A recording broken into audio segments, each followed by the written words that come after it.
O Senhor esteja convosco. Ele está no meio de nós. Proclamação do Evangelho de Jesus Cristo, segundo Mateus. Glória a vós, Senhor. Depois que os magos partiram, o anjo do Senhor apareceu em sonho a José e lhe disse: levanta-te, pega o menino e sua mãe e foge para o Egito. Fica lá até que eu te avise, porque Herodes vai procurar o menino para matá-lo. José levantou-se de noite, pegou o menino e sua mãe e partiu para o Egito. Ali ficou até a morte de Herodes, para cumprir o que o Senhor havia dito pelo profeta: do Egito chamei meu filho. Quando Herodes morreu, o anjo do Senhor apareceu em sonho a José no Egito e lhe disse: levanta-te, pega o menino e sua mãe e volta para a terra de Israel, pois aqueles que procuravam matar o menino já estão mortos. José levantou-se, pegou o menino e sua mãe e entrou na terra de Israel. Mas, quando soube que Aquelau reinava na Judéia, no lugar de seu pai Herodes, teve medo de ir para lá. Por isso, depois de receber um aviso em sonho, José retirou-se para a região da Galileia e foi morar numa cidade chamada Nazaré. Isso aconteceu para se cumprir o que foi dito pelos profetas: ele será chamado Nazareno. Palavra da salvação.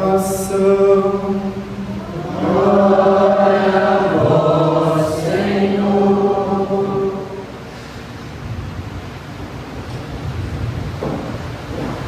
Felizes os que temem o Senhor e trilham o seu caminho.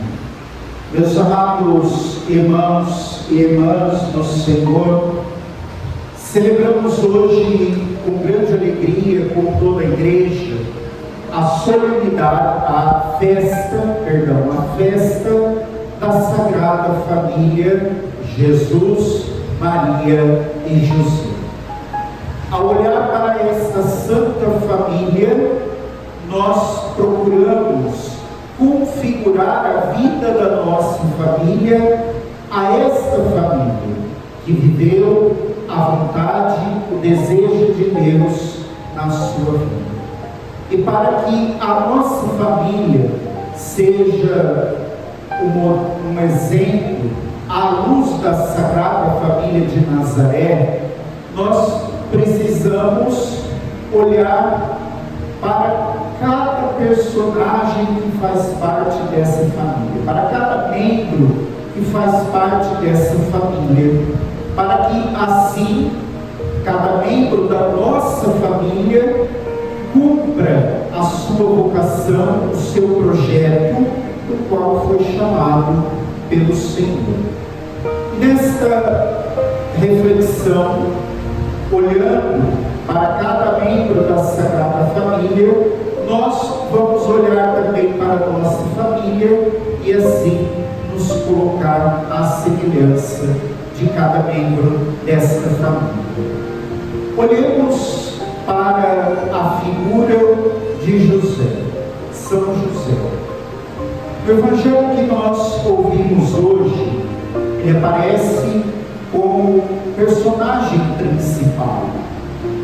E aí, só que este personagem não dá um pio no Evangelho, não diz uma palavra, mas nessa sua atitude, ele nos mostra como deve ser a relação do chefe da família, pai e esposo, para cuidar da sua família. José é temente e obediente a Deus.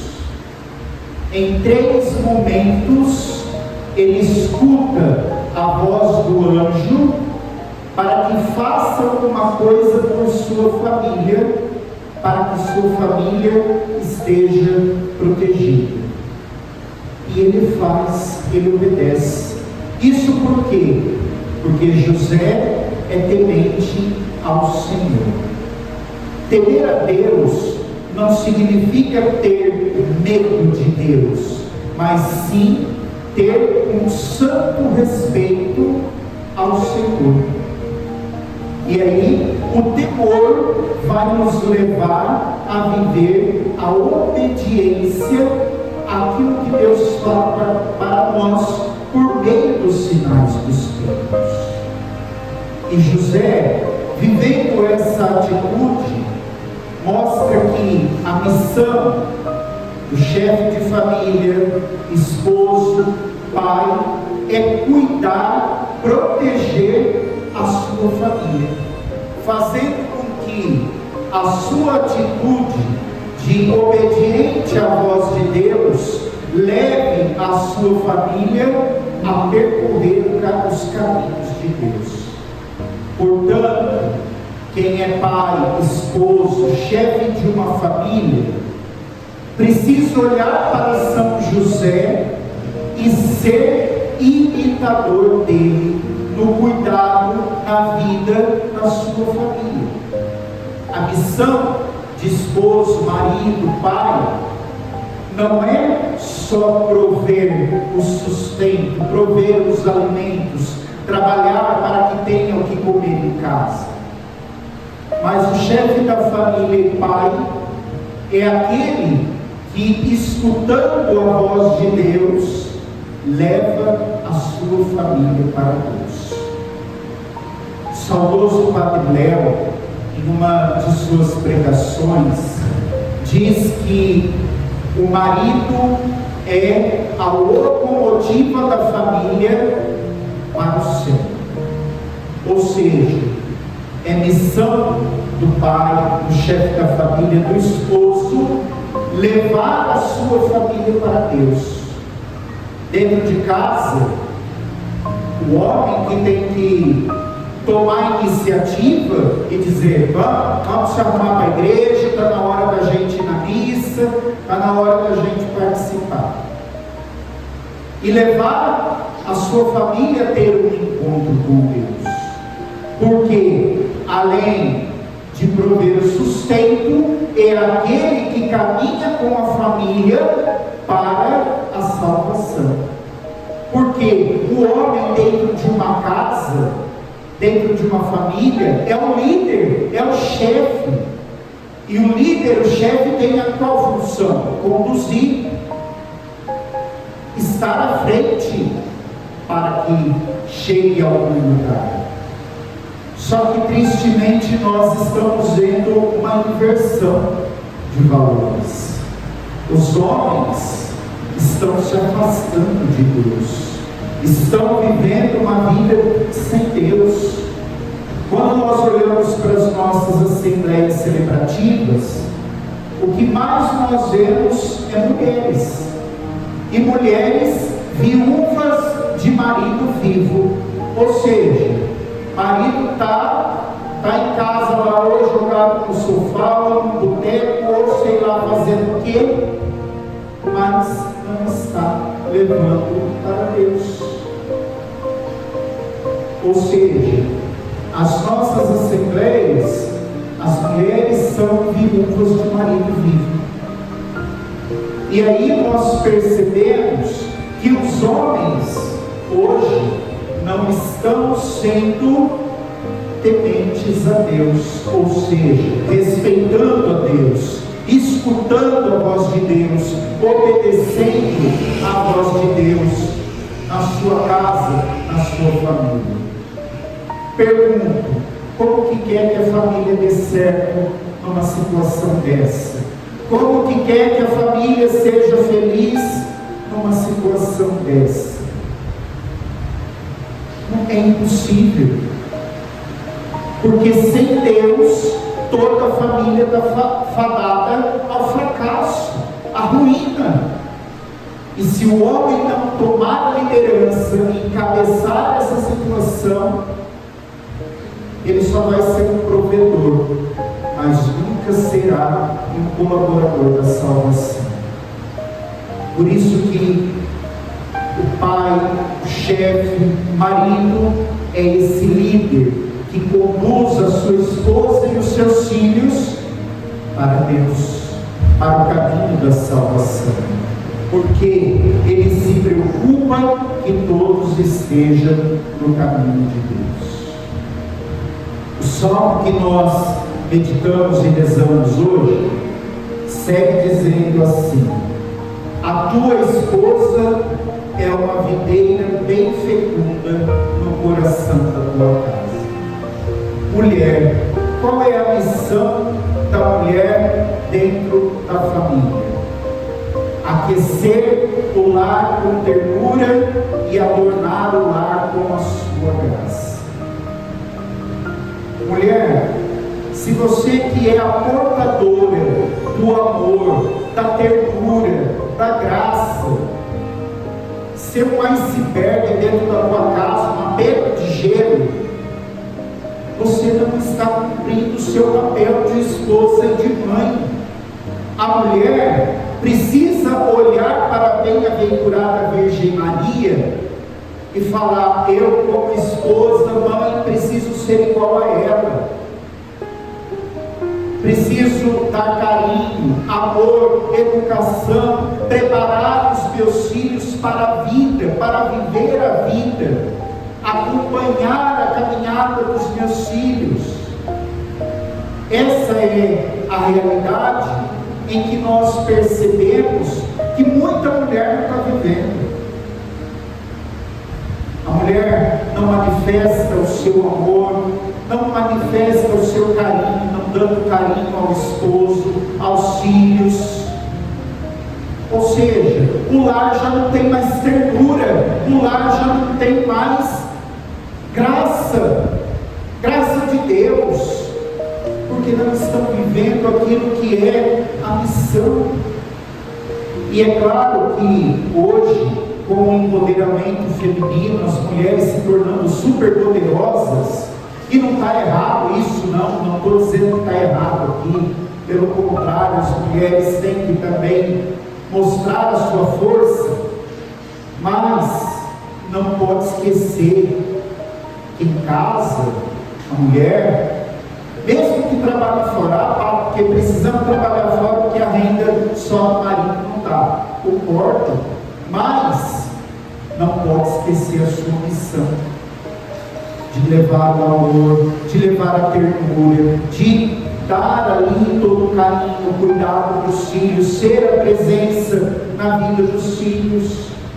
Hoje os pais estão terceirizando a educação dos seus filhos, seja por meio de uma babá, seja por meio da escola, e escola não educa ninguém, escola fornece conteúdo para a vida. A missão de educar é do pai e da mãe, principalmente da mãe, que tem o vínculo afetivo e geracional com os seus filhos. Por isso que a mulher vive esse apoio, essa solitude dentro da sua casa. O que Paulo fala para nós na leitura segunda? Mulheres, sejam solícitas aos maridos, e também poderíamos acrescentar aos filhos. Sejam solícitas. Vai, marido, não adianta você ficar, tá vendo como você tem que ser solícita, viu?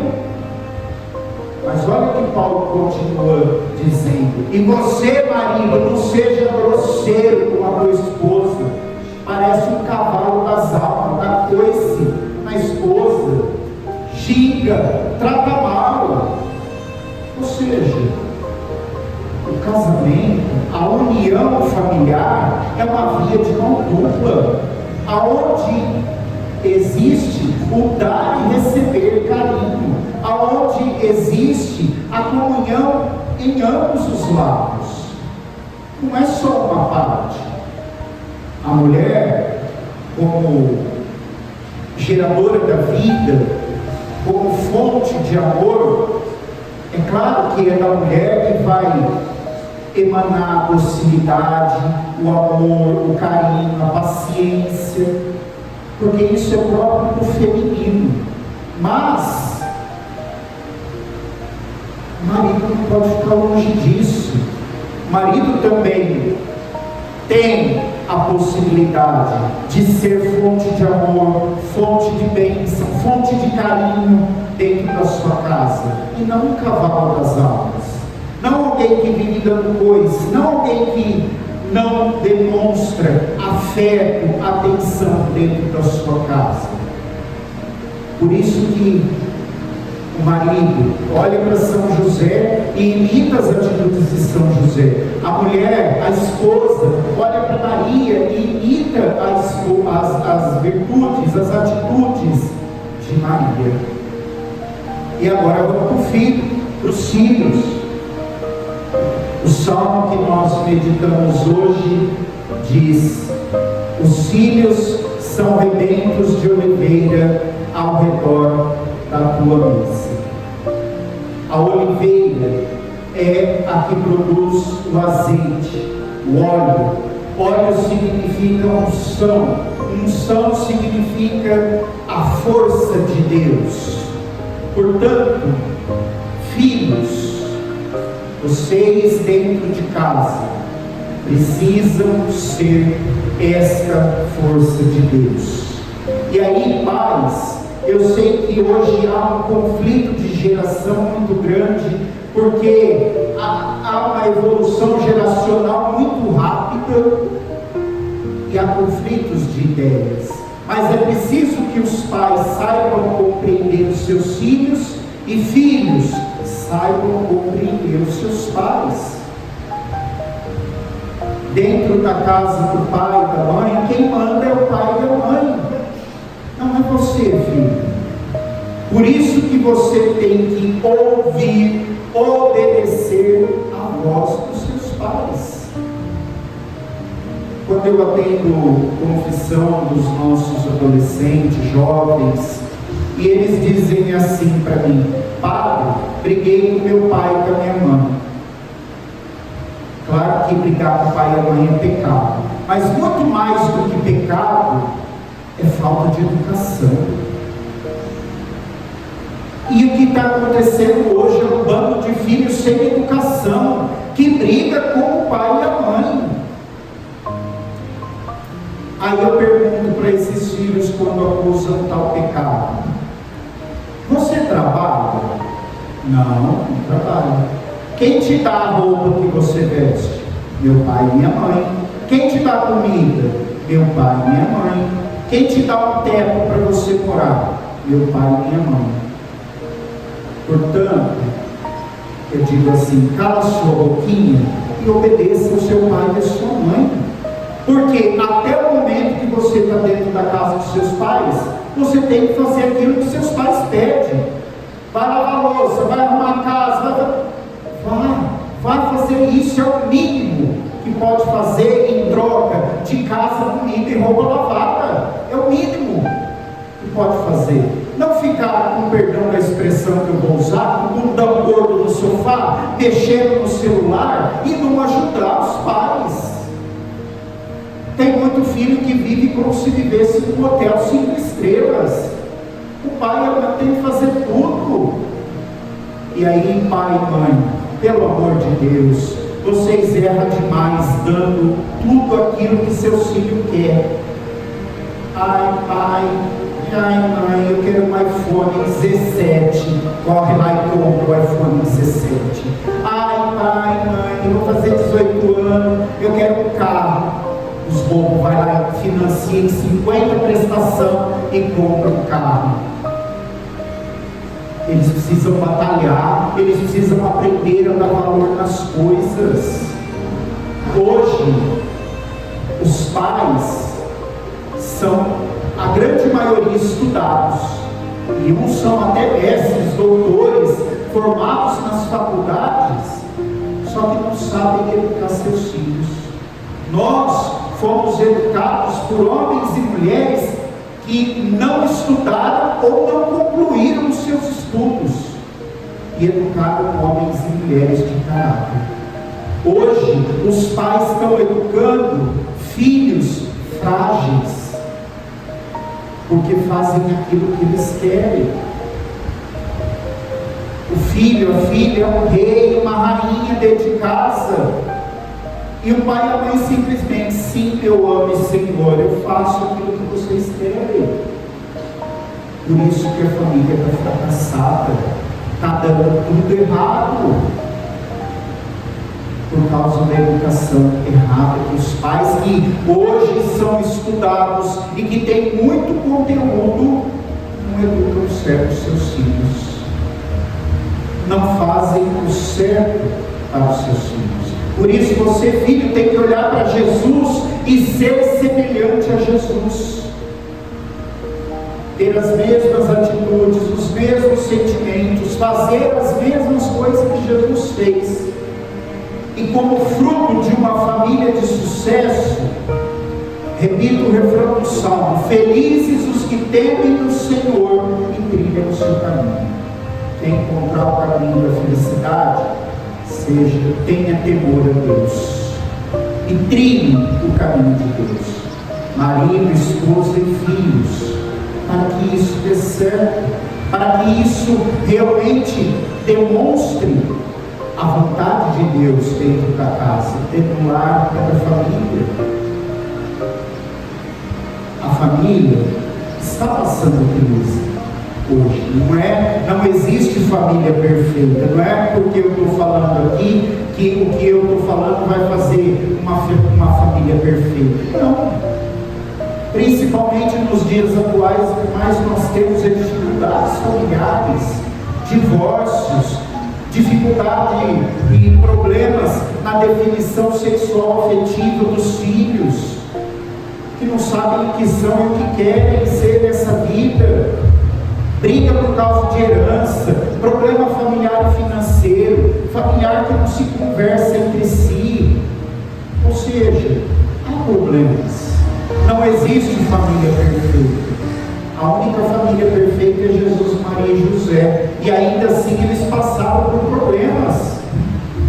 Mas o que nós temos que fazer é configurar, é imitar o máximo possível a família de Nazaré, sermos semelhantes a Jesus, Maria e José.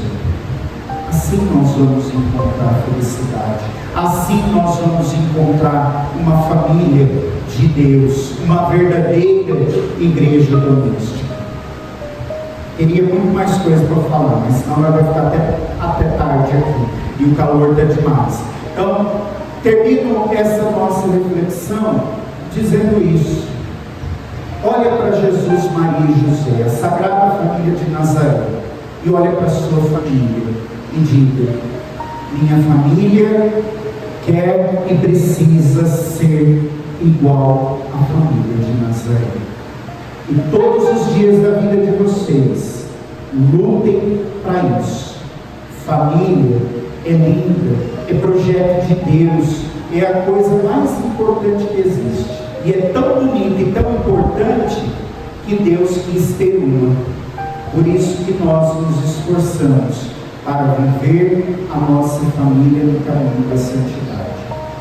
E termino a nossa reflexão fazendo uma pergunta que não quer calar.